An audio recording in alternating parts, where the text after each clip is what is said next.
I feel like I'm going insane. Oh my God, these people are brain poisoned. What are you talking about? Oh my God, they're so weak, dude. Why? Why are my politics like this?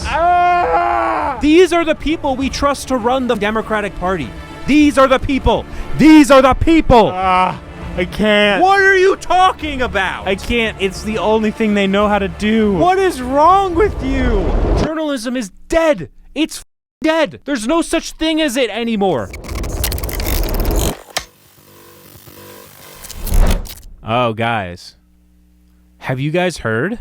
Kamala's doing a book tour. MSNBC's Ali Vitale is back. Isn't that wonderful? Just when the world needed her most, she released a book. Isn't that awesome? Yay! Yay! I mean, I know we spent the first 5 months of Trump's presidency saying, hey, where's Kamala Harris? Where is she? Didn't she kind of have a vision for the world that she wanted to see executed? That she would defend in the face of fascism under Trump's presidency? Where is she? Was it all talk? Was she not really about that life? Was she not really willing to commit to all of the stuff that she campaigned on? Well, no, guys. She really was just spending that time writing a book that she's now promoting. 107 Days by Kamala Harris, out now in stores. MSNBC's Ali Vitale is back with us. Also with us, Mark Leibovich, staff writer for The Atlantic and an MSNBC political contributor. Ali, you wrote a book on why America hasn't put a woman in the White House yet. When you hear Harris paint this picture of the tensions over her success, how Biden's staff handled it, does that tell us something about the political reality right now and potentially in 2028? It could. I think the way that I looked at this excerpt first thing this morning was the ways that, yes, she talks about Biden, she talks about the recklessness of his running again, but central in her role was that she felt she couldn't say anything to the president about her desire for him not to run again, or maybe the thoughts that she thought he shouldn't, because of her ambition. I think that is just such a central thing that I continuously was seeing in this excerpt, which is frankly no holds barred, it's candid, it's authentic. And that's going to be important because as this specter of female ambition seemed to really haunt the entirety of Harris's time, both as vice president and also ambition to do what? What are we talking about? What ambition prevents you from being honest with a guy who's clearly unfit to be president? What do you stand to gain from keeping Biden as the candidate that's better than you being the candidate? Wouldn't the ambitious option to be the candidate yourself? I don't understand what they're talking about. Campaign trail. You and I talked in real time, Chris, back in the summer of 2020, before Harris had even been announced as Biden's running mate, that there was concern from top Biden allies about the fact that she had run for president before, just a few months prior, that she went hard at him on the debate stage, which is what you're supposed to do when you're competing in a primary, and that they worried about her ambition. The idea underlying that, frankly, was that people are always worried about vice presidents. But there seemed to be some greater degree of concern about Harris, almost as if to say that, like, women who are ambitious can't work as part of a team, can't subvert their own ambition to that of a president in this case. And one of the things that I wrote about in the book was how that continued to haunt her throughout. And you even see the way that she's writing about it here. It's important that she's saying it, but it's not just important from the perspective that Democrats might want to hear some candor around this from the woman who ran one of the... Is this basically just them saying, like, oh, she's basically just admitting, like, oh, I wasn't thinking about what's right for the country. I was thinking about my career. Like, is this just her openly admitting that? That's insane. What? She's not commenting at all on, like, what was the right move for the country? She's talking about the effect it would have on her career? I feel like I'm going insane. She's not even thinking about the consequences the election would have had.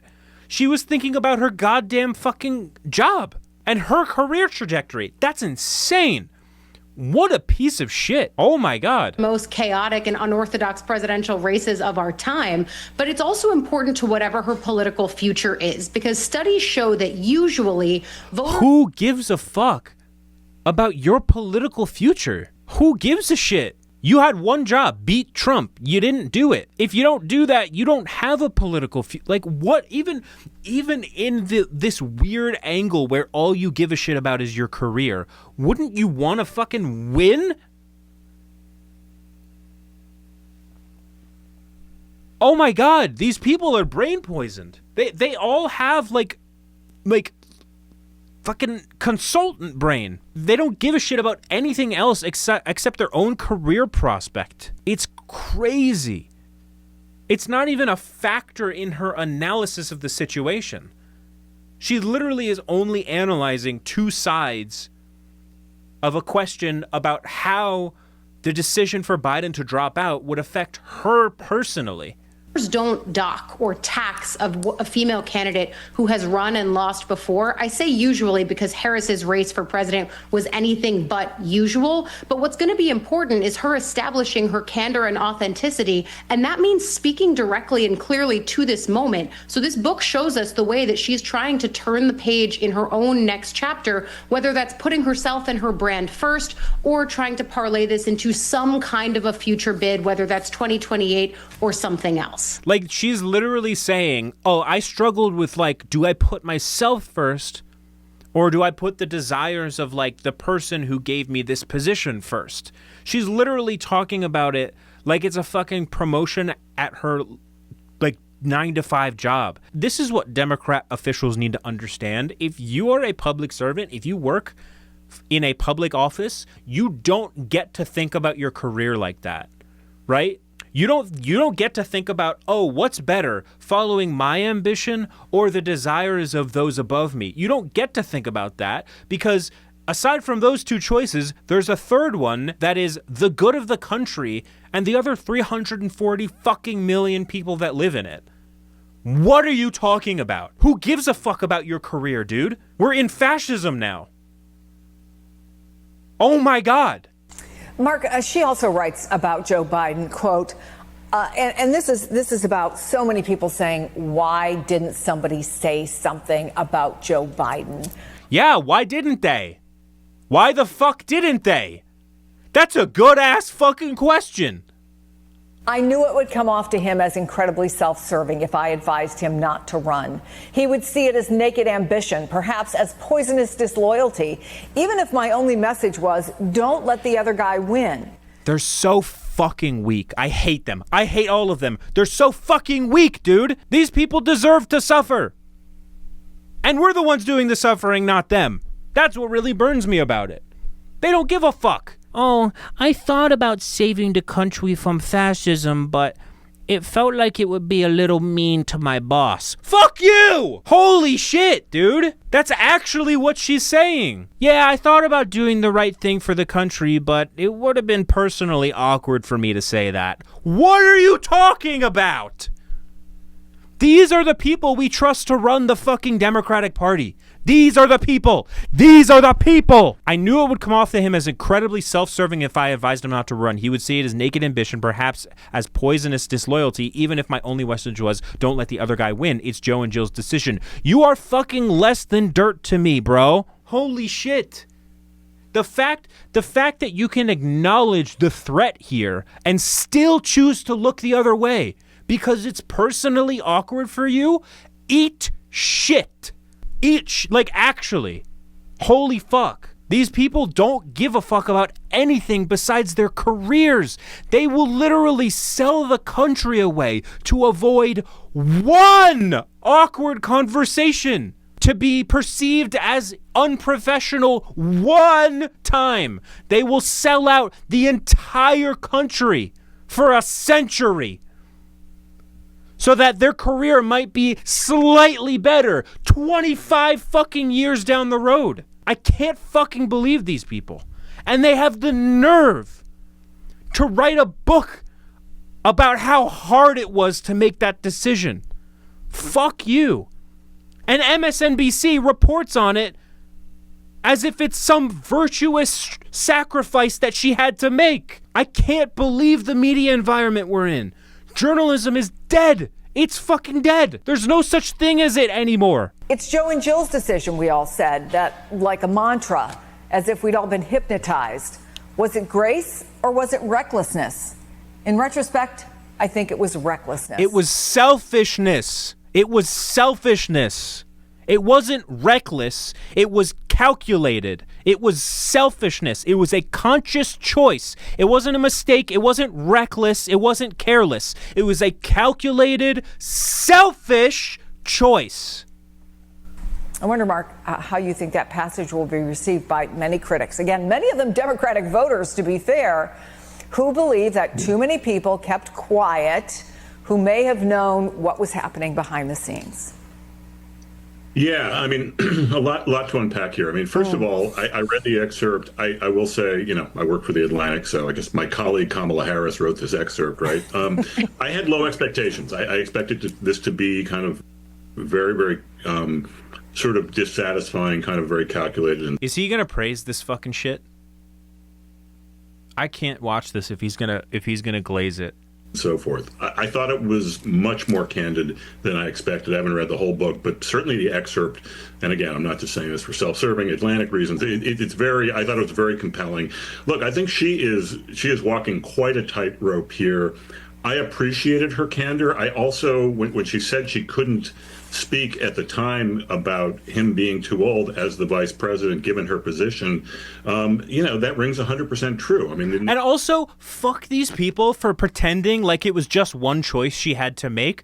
She also made the choice every single day after she got the nomination to align herself 100% with Biden's prior agenda. Every single day she woke up and made the conscious decision to be exactly the same politically as a historically unpopular candidate. It wasn't just one decision where she had to bite the bullet one time and ask Joe Biden to be the nominee. That's not what happened here. She was making the conscious choice the entire time. Nature of vice presidents is to prove 100% loyalty at all times. The nature of ambition, first of all, we need to have a moratorium on, this politician is just ambitious, whether it should be seen through a lens or not. I mean, these are politicians. These are politicians at the absolute highest level. Of course they're ambitious. You don't think Joe Biden was killed by ambition to try to, win again at his age? I mean, that's part of this too. Ultimately, I thought it was a really compelling read. I don't know how she's going to pull this off going forward. How do you find that compelling, dude? What fucking soup is your brain to find that shit compelling? Oh yeah, I chose to sell out the country to a fascist because it was personally awkward for me to do the opposite. How is that compelling? These people are brain poisoned. They don't give a fuck about anything. They literally, all they care about is their careers, man. As she continues to talk about this, but I think it's sort of a first step of her salvo in trying to bridge a lot of contradictions that she lived through and that she's going to try to have to reconcile going forward. I think it was probably a pretty good first step. So it wasn't a contradiction. She never contradicted anything. She was just bad. She made a bad choice. There was no contradiction. She didn't contradict herself at any point. She was just bad. Like, Hitler didn't fucking contradict himself. He was just fucking evil. There was another part of this new excerpt that really struck me. She writes about the level of scrutiny. Like, it's so frustrating. Like, they're literally praising a book where the person who wrote it is bragging about not having the courage to stand up to her boss and therefore selling the country down the river. And she writes a book about it, and she expects them to glaze her for that evil shit she did, and they do! And they do it! They call it a compelling read! Why? Why are my politics like this? This doesn't fucking happen on the right. They don't do this liberal bullshit where they glorify people who got nothing fucking done. They glorify people who betray their own country just because they can write a few words about how it was difficult to do. They talk in this flowery language about how they make all these difficult decisions. It's like, no, dude, we don't have to eulogize these fucking people. They're monsters. They're monsters. Especially as the first woman, obviously, first black woman VP. Oh my God. How she could be The identity politics. I can't. It's the only thing they know how to do. I can't. herself when she was, for example, with members of the Divine Nine sororities, but then she had to put on her usual armor when she left them, when she went back out into the real world. What does that say about the kind of scrutiny women face? The kind of scrutiny, yeah. Yeah, I mean, just that there are so many other things that get talked about when it comes to women. She said, you know, like who I was dating in my 20s, then, frankly, men. Yeah, and the fact that she writes What does that have to do with anything we just talked about? in that excerpt that the Actually, what does that have to do with anything we just said? Did I miss a beat? She had to put on her usual armor when she left them, when she went back out into the real world. This is why I hate identity politics, by the way, because these evil fucking snakes use it as a scapegoat to avoid responsibility for their shitty behavior. They do it all the fucking time, dude. Oh, it wasn't me who made a bad choice. I didn't sell the country down the river. I unfortunately succumbed to the pressures of sexism and racism that were placed upon me unwillingly. Fuck you. Don't give me that shit, bro. You made an evil decision for your own personal benefit, not because anybody expected you to because of your gender or race, but because you're an evil piece of shit. That's why you did it. In fact, that's a great argument against the concept of identity politics, because anybody can be an evil piece of shit, not just straight white men. Black women of color can be just as evil and just as fucking despicable and selfish. Holy shit. What does that say about the kind of scrutiny women face? Oh my God. scrutiny, yeah. Yeah, I mean, just that there are so many other things that get talked about when it comes to women. She said, you know, like who I was dating in my 20s, then, frankly, men. Yeah, and the fact that she writes in that excerpt that the White House wasn't really doing much to push back on stories like that either. I mean, look, this is what women face, not just women in politics, but women across gonna be the board, whole Black women thing. to an even greater degree. And I remember this both when I was covering the Biden-Harris campaign, the Biden-Harris White House, and then when I was writing my book, the way that there was a regular feeling I don't know if I can do this. president's orbit that the press corps didn't understand her, in large part because they were not always speaking to a diverse press corps that understood that there was a level of authenticity that women want in many cases to bring to the political table. But Kamala Harris came across as inauthentic because she was a black woman? Are you fucking kidding me? That's actually the line that we're going with? I can't fucking stand these people. sometimes can't, because they are damned if they do, damned if they don't. And frankly, when I was talking to someone for my book about why Harris had this overly cautious approach, because she did, and that was a lot of the reason for some of the criticism that she rightly got as a politician. Why wasn't she speaking out more on policy and other things? That is such a key piece of this. But Oh my God, she literally, oh my God. She did it because of racism and sexism. Oh my God. I can't fucking believe that people watch this shit. that cautiousness, I have to know what the comments are saying. If she wasn't brave enough to challenge Biden, then how could she be president? True. There's always a book. True. The reason why she wasn't elected is because she's disloyal and turned against the person who gave her the opportunity to be vice president. No! What is wrong with you? The reason she was elected was because she betrayed Biden. Yeah, that's so fucking true, dude. The reason she wasn't elected was because she betrayed the least popular presidential candidate in recent memory. Like, I can't fucking believe these people. Oh my God. It was her constitutional duty to say something. Fact. No Harris, no Booker, no Buttigieg. Voters said no. True. Okay, I'm glad that the comments at least seem to be mostly normal people. Because you forget, like, you watch this shit all the time and you forget that normal people are normal because these people are definitely not normal. And so, like, all of the people on the news are freaks who, like, have to, like, spin shit a certain way. But then you go in the comments, they're like, oh, thank God. Okay, the world isn't as fucked as I thought it was. Person who worked for her had explained it to me as like she feels as if no matter what she does, she's going to get her hand slapped or there's going to be heavy criticism of it. And that She could have tried winning. She could have tried that. I don't think that would get her hand slapped. That's true for all politicians, but it is a different bar for women, and it's definitely a different bar for women of color. And I think that Harris Stop! Ah!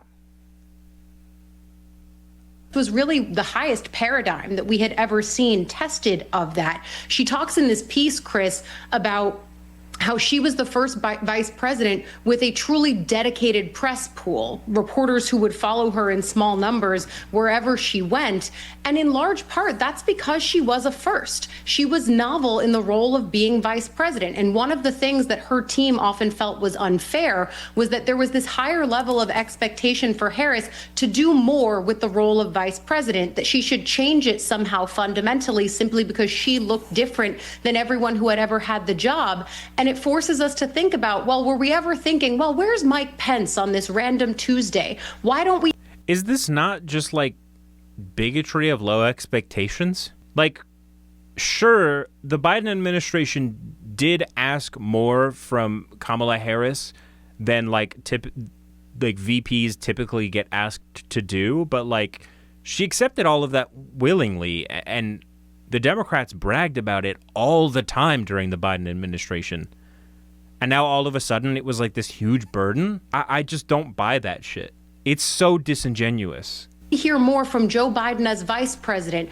If you're doing a good job of being vice president, and Mark touched on this, you're not out in front. You're not making news. You're not carving your own brand. You are subsuming your ambition. And so that was always A, the central tension, but B, the thing that the Harris team was constantly butting up against. They wanted to be team players. They wanted to do the job of being a vice president, but every time they did that, there were critics saying, wow, she's just disappointing. And look, some of the criticism of her was fair. Politically, there were issues that she completely mishandled. But this is the other part of that unquantifiable piece of gender that I write about in my book. Yeah. These people, I need you guys to understand, these people are no different than fucking Fox News.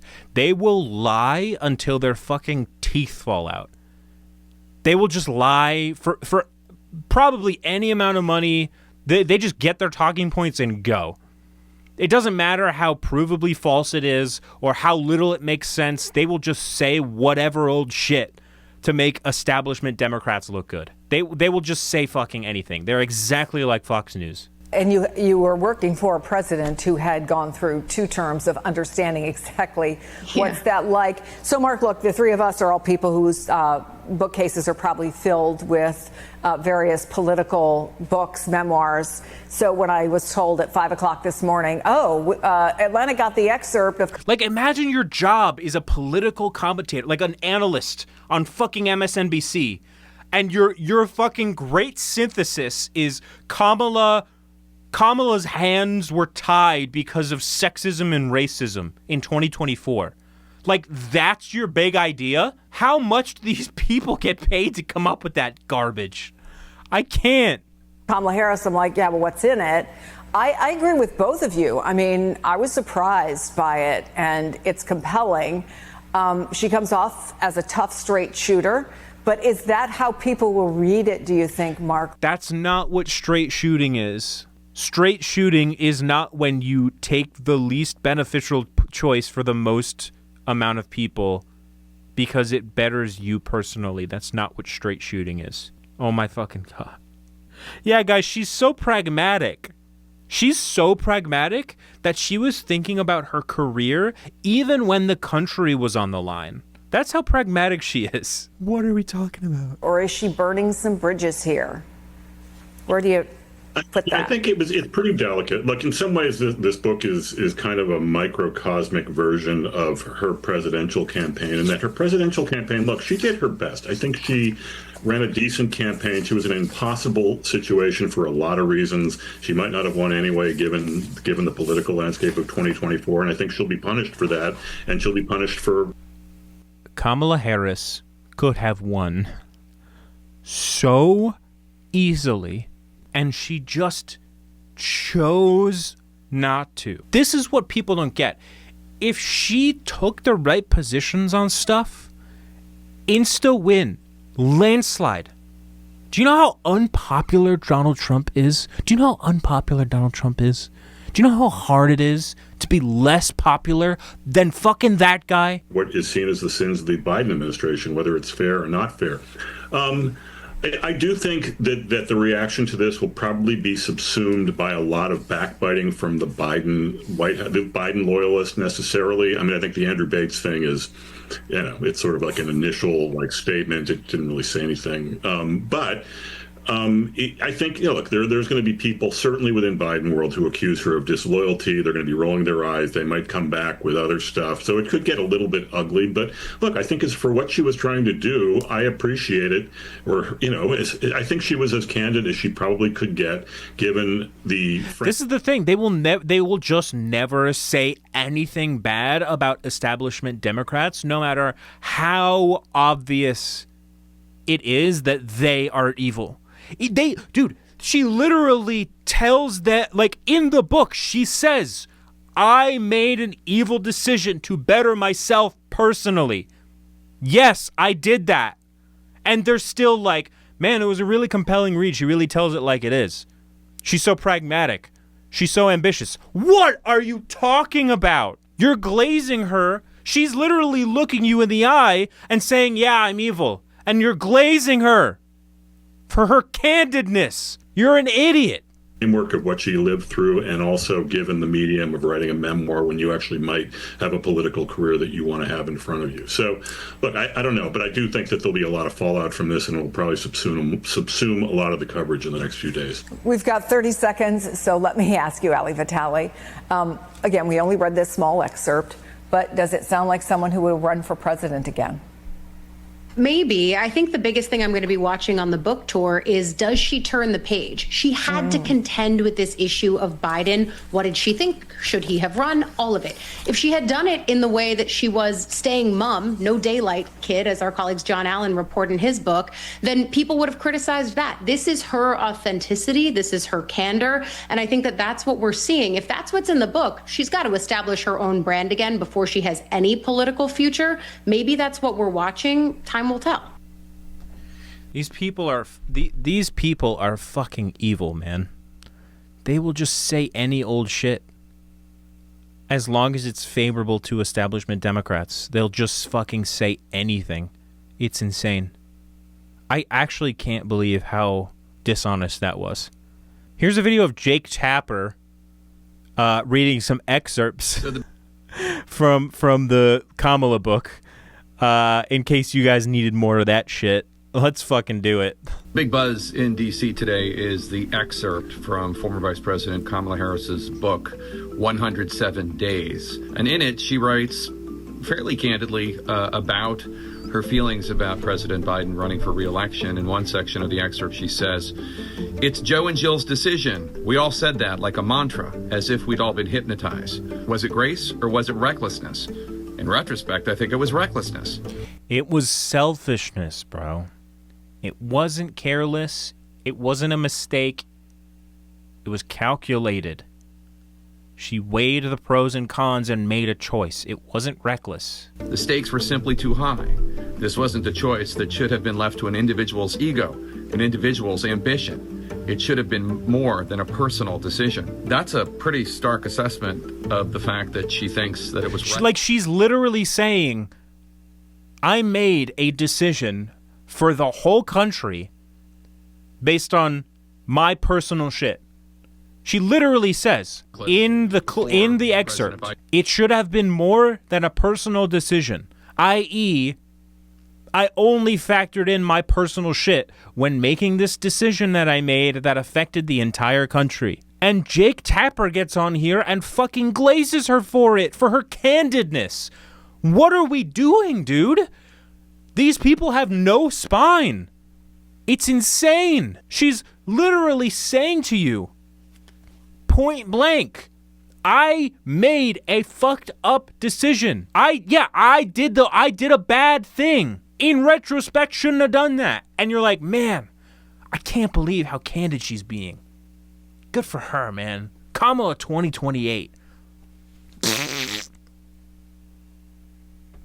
It should have been more than a personal decision. That's a pretty stark assessment of the fact that she thinks that it was reckless for President Biden to run for re-election and that it should not have just been his decision alone. And she talks about ego and ambition. I'm not saying I disagree with her, but I am saying that's a pretty stark thing for a vice president to say about the president. She his problem isn't that his problem isn't that she sold the country down the river for a quick fucking buck and for a book tour. His problem is that it's highly irregular to go against a president when you're VP like that. His problem isn't the morality of the decision that she made and the impacts that it has.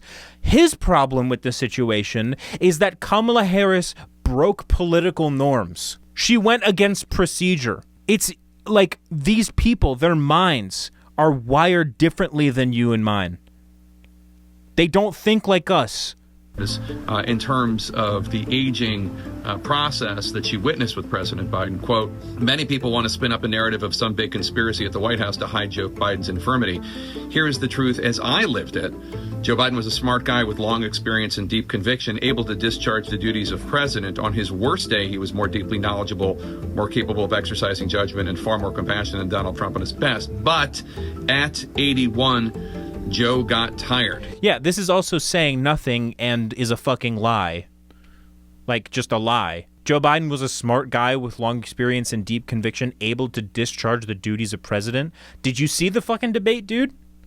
Like, everybody saw that he's not, like, everybody saw it. You can't still be lying about that. If you think he was able to discharge the duties of president, if you think he was way better than Donald Trump on his best day, why were you in favor of him dropping out then? Like, you're not even making sense internally.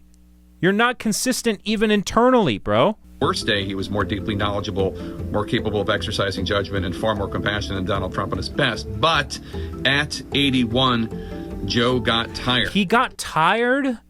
He was a fucking dementia-ridden geriatric, man.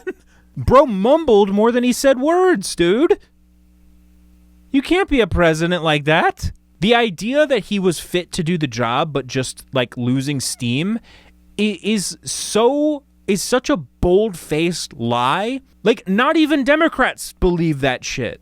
And she's still trying to say that in her stupid fucking book. It showed in physical it's crazy. And verbal stumbles. A lot of people are going to discuss whether or not that is a correct diagnosis. It's obviously not. Like, and this is he's doing the stupid fake fucking journalism thing too. He says a lot of people are going to say X rather than just saying X.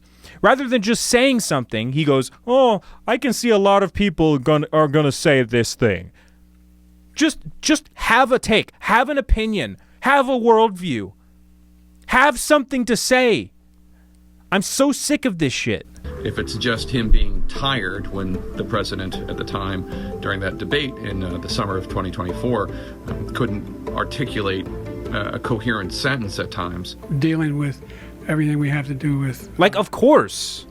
Look, if we finally beat Medicare... But it is more than we've heard from a lot of top Democrats as this issue continues to divide the Democratic Party and bring down... Keep in mind, Jake Tapper himself knew that Biden's health was declining mentally and physically, and he kept that information from the general public so he could later release a book about it. Like, Jake Tapper is as guilty as anyone can be on this issue because he had inside knowledge that would have affected the outcome of the election had it been brought to light, but he kept it for himself because he wanted to make a book deal out of it. And that's true, by the way. Jake Tapper's a piece of shit. The approval ratings of the Democratic Party, which are still really, really disastrously low for that party.